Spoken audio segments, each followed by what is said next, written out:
My channel. কেমন আছো তোমরা সবাই? আমি এখন একটু ভালো আছি। আমার কিছু হয়নি, কিন্তু ছেলে মেয়েদের শরীর খারাপ থাকলে মায়েরাও ভালো থাকে না। ছেলের তো ভীষণ শরীর খারাপ ছিল, তো তারপরে 4 দিন মোটামুটি আমরা হসপিটালে ভর্তি ছিলাম।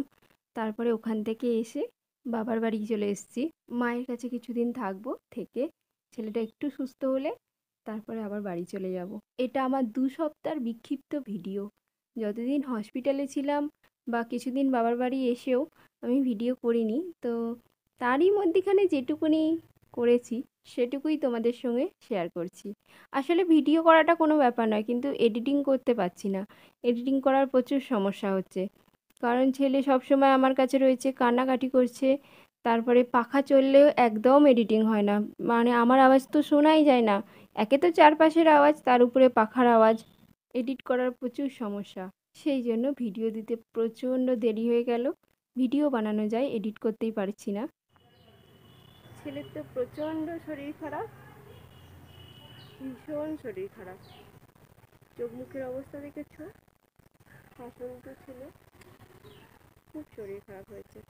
তো মায়েদের বাড়ি এসে রয়েছি আমি। এত শরীর খারাপ হয়েছিল, জ্বর হয়েছিল, একদম জ্বর ছাড়ছিল না। 4 দিন হসপিটালে ভর্তি হতে হয়েছিল। তো 4 দিন হসপিটালে থাকার পরে জ্বরটা কমতে আবার বাড়ি এলাম। তো এখানে এসেও আবার জ্বর আরম্ভ হলো। এই চলছে এখন, ওই জন্য আর ভিডিও কন্টিনিউ করতে পারছি না। প্রচণ্ড শরীর খারাপ। দেখেছো কত হাসে বলো তো? একটুও হাসি নেই। হাসি আমার সোনা। টাটা। চলো কলাটা খাইয়ে দিই ওকে। খাবে না, কিছুই খেতে চাইছে না, খেতে একদম চাইছে না। এই দেখো আমাদের দরবারে কত সবাই থাকে, দেখেছো? এই একজন, এখানে 3 জন, এই 4জনে এই দরবারে শুয়ে থাকবে। এটা হচ্ছে আমাদের যে মেনি ছিল, তোমরা দেখেছো মেনি আমার পোষ্য ছিল, মানে বিয়ের আগে। তারপরে তো মায়েদের বাড়িতেই থাকতো। আর এটা হচ্ছে মেনি ছেনি। পড়ে যাবে, ধরোকে। আর ছেনি এখন এই কাকিমার পোষ্য হয়ে গেছে। কেমন কাকিমার কোলে আছে দেখেছো? কিন্তু ওর গায়ে অন্য কেউ হাত দিতে পারবে না, কাকিমা নিয়েছে তাই আছে। আর আমার নন্টি বুড়োকে দেখো, ছেনিকে ধরবে, ওই জন্য এরম করছে। জানালায় উঠে দেখছে, ছেনিকে দেখছে। দেবে কামড়ে ভ্যাক করে। চুপ করে, আবার ওকে দেখছে, তুমি খালি দেখো ছেনিটা ওকেই দেখছে। ও ছটফট করছে তো, তাই জন্য। নেবে নেবে, এটা নেবে, এটা নেবে। মম মম বাবা বাবা। এই ভিডিওটা না ঐশী করেছে। ঐশী আজকে ঠাকুরকে সেবা দিয়েছে।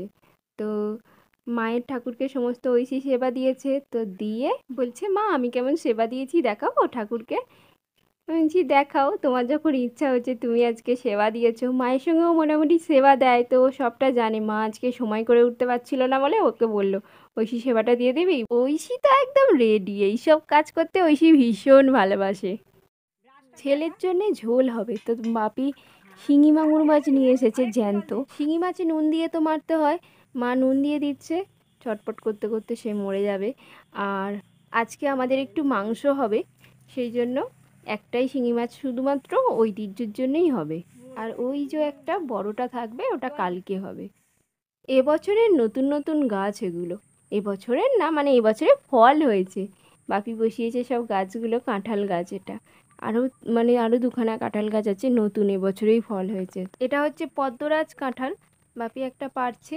ছোট্ট মতন কাঁঠাল, কিন্তু এই কাঁঠালটা সে খেয়েছে, কোনো পাখি পক্ষীতে হবে।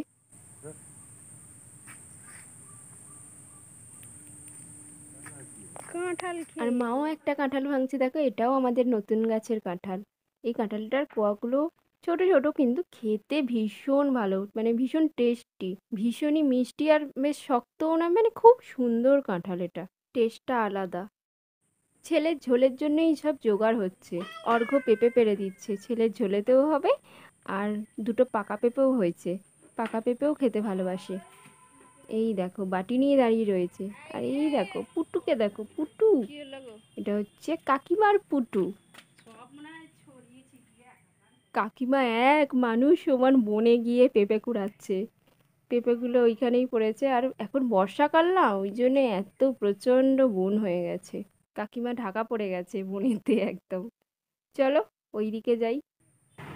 প্রজাপতিগুলো কি সুন্দর উড়ছে। প্রজাপতি,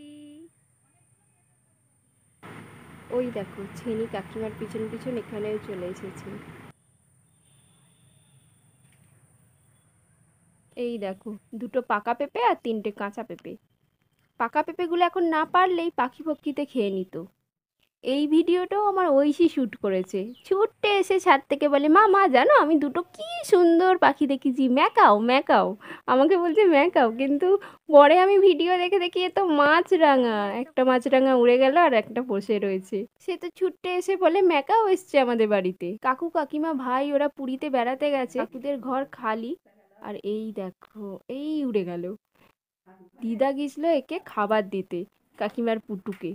তো খাবার দেওয়ার সময় না, দিদা ভুল করে খাঁচাটা খুলে ফেলেছিল। তো সে সুযোগ পেয়েই উড়ে গেছে, ভাগ্যিস ঘরে ঢুকেছে। দিদা আবার অর্ঘ্যকে ছুটতে ডাকতে এসেছে একে ধরার জন্য, কিন্তু অর্ঘ্য তো নিজেই ভয়ে মরছে। 1 মাইল দূর থেকে গামছা ছুটছে ওকে ধরবে বলে। পুটু কোনোদিনও বাইরে বেরোয় না, শেষকালে দেখছে যে আমার মালিক নেই, তাহলে আমি চলেই যাই।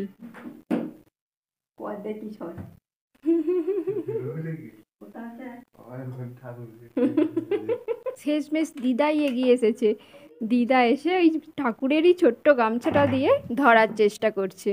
ঐতিহ্য তো আমার কোলে আছে, কত হাসছে দেখো না। এই দিদা ধরতে পেরেছে। পুটুও সুযোগে ঠাকুরের আশীর্বাদ নিচ্ছে গো।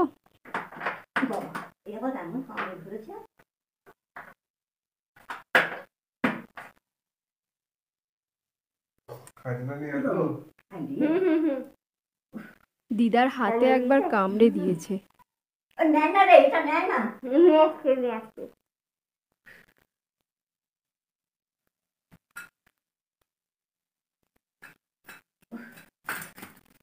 কামড়ে দিয়ে বলি তো ভয় করতে, ওইটিকে এমন চেপে ধরেছে।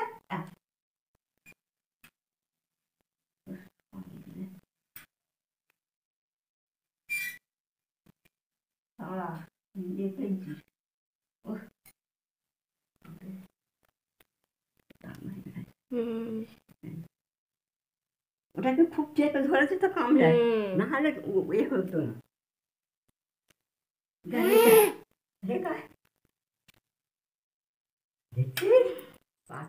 সো গাইস, আমি এই ভিডিওটা এখানেই এন্ড করে দিচ্ছি। তোমাদের যদি ভালো লেগে থাকে তো প্লিজ একটা লাইক করে দিও, কমেন্ট করে বলো কেমন হলো। আর আমাকে প্লিজ তোমরা একটু সাপোর্ট করো। এখনকার মতন টাটা।